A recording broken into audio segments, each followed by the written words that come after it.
بلاول بھٹو زرداری صاحب، آپ کے بڑوں کو ملک توڑنے کی عادت پڑ گئی ہے۔ آپ کے بڑوں نے یہ نعرے لگائے بنگالیوں کے ساتھ مینڈیٹ ہونے کے باوجود کہ ادھر تم ادھر ہم، اور آپ نے اپنی حکمرانی، آپ کے بڑوں نے اپنی حکمرانی اجارہ داری قائم رکھنے کے چکر میں آپ نے اس ملک کو دو لخت کر دیا۔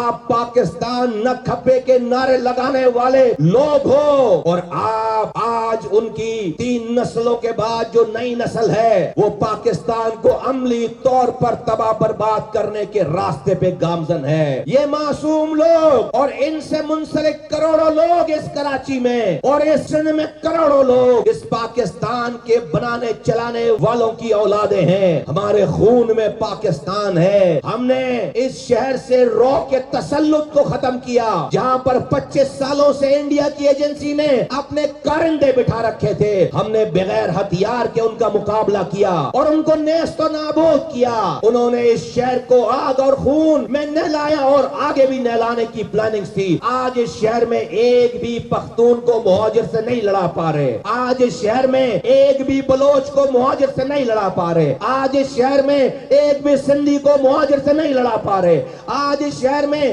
ایک بھی پنجابی کو مہاجروں سے نہیں لڑا پا رہے۔ شیعوں کو سنی سے نہیں لڑا پا رہے۔ دیوبندیوں کو بریلوی سے نہیں لڑا پا رہے۔ یہ شیعہ سنی دیوبندی بریلوی مہاجروں کے فسادات کرنے اور کرانے والوں کا خاتمہ ہو گیا۔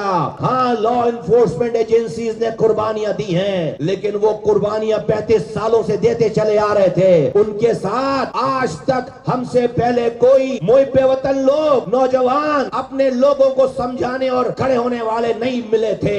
وہ آپریشن کیے جا رہے تھے 35 سالوں سے، کامیابی نہیں ہو پائی تھی، امن نہیں ہو پایا تھا۔ یہ پاک سرزمین پارٹی کے کارکنوں، جوانوں، بزرگوں، ماں بہنوں کا کارنامہ ہے کہ انہوں نے اس شہر سے رو کے تسلط کو ختم کیا۔